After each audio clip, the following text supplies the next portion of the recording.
Welcome back. Now the news in detail. Governor Abubakar Sani Bello of Niger State says the All Progressives Congress APC needs a leader that will unite every member of the party. Governor Sani Bello stated this when he received former Borno State Governor Senator Ali Madu Sharif on a visit to formally declare his intention to contest for the national chairmanship position of the APC. He said that the party was having challenges, hence the need for an experienced and credible leader that will carry everyone along. Governor Sani Bello described Senator Sharif as an experienced politician, being a former governor and senator who has the capacity and ability to unite members of the party. While assuring him of his support, the governor, however, urged him to accept the outcome of the election when the time comes, noting that many other interested parties will also participate in the race. Earlier, Senator Ali Madu Sharif explained that his visit was in recognition of Governor Sani Bello's position as a high-ranking member of the party owing to his leadership position at both state and national level of the party. He said if he eventually emerged as a chairman, he will unite all members and treat them with respect. The Emir of Zazzau Suleja in Niger State has approved the appointment of Malam Muhammad Abdul Safur Lambata as a new village head of Lambata. His appointment came 2 years after the death of former village head Haruna Shuaibu. A statement signed by the Assistant Secretary Zazzau Suleja Emirate, Bashir Bala, said his nomination is based on the recommendation of the committee set up by the Emirate, backed up by a white paper report approved by the state government. Until his appointment, Malam Muhammad Abdul Safur Lambata was a retired control officer, leprosy and tuberculosis, Niger State. The need for Christian youths in Niger State to shun all forms of negative tendencies before, during, and after the Christmas period. A community leader in Boso local government area of Niger State, Alhaji Ahmadu Garba, gave the charge while addressing youth at a meeting in the area recently.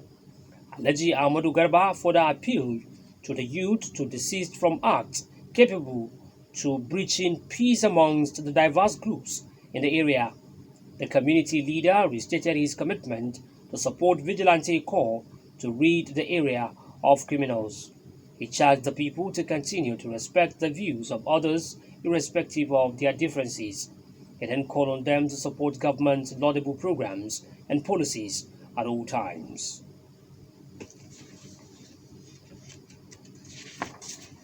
President Muhammadu Buhari says Nigeria remains the most viable and attractive investment destination in Africa. The president made the declaration when he addressed a trade and investment forum today at the Dubai Expo 2020 in the United Arab Emirates.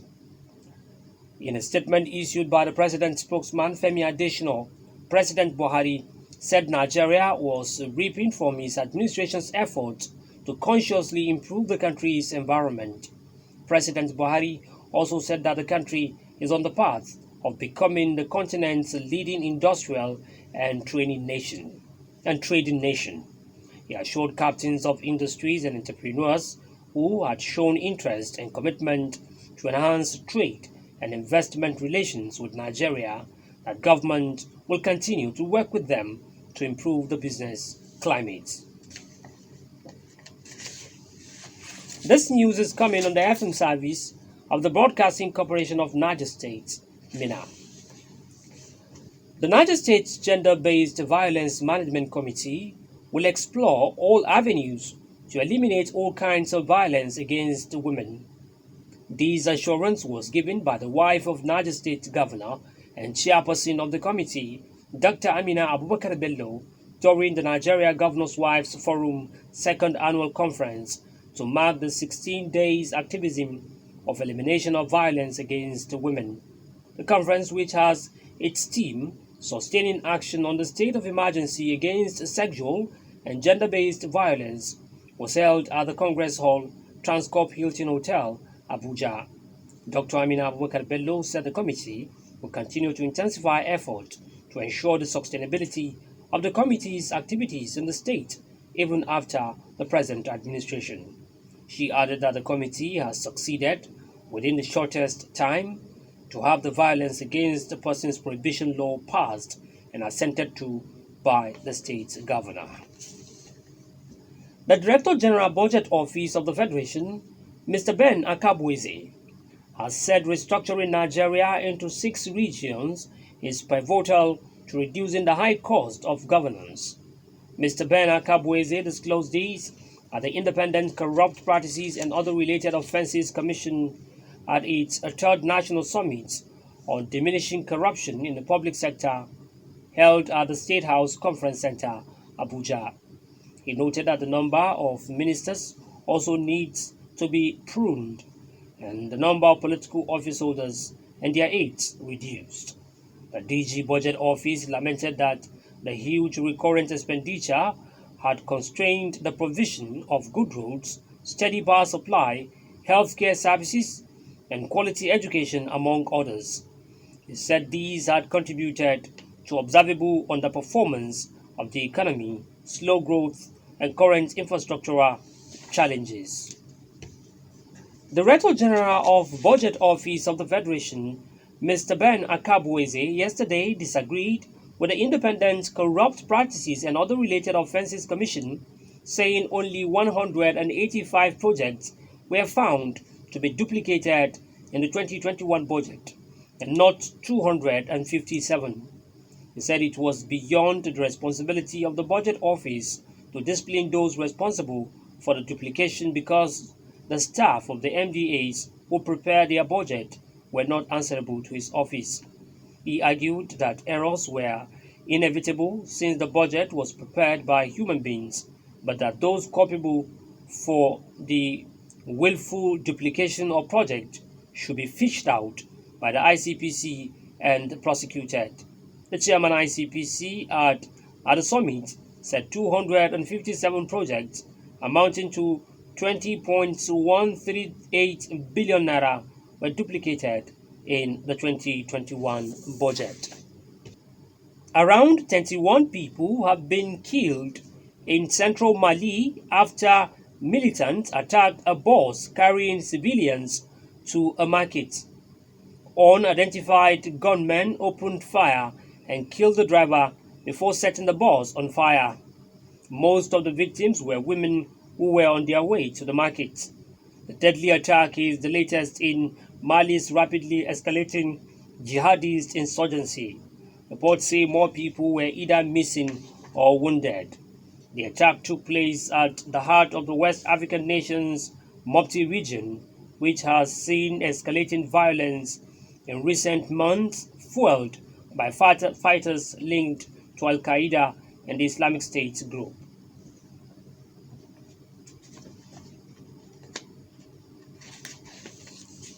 The death has occurred last night of Alhaji Dele Suleiman Bajulaye, a seasoned broadcaster.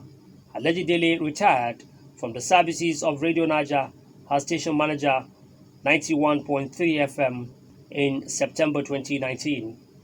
He is survived by a wife and 3 children. He was buried this morning at the Ngwendaji burial ground. May his soul rest in Jannatu Firdausi. And now, before we end the news, the main points again.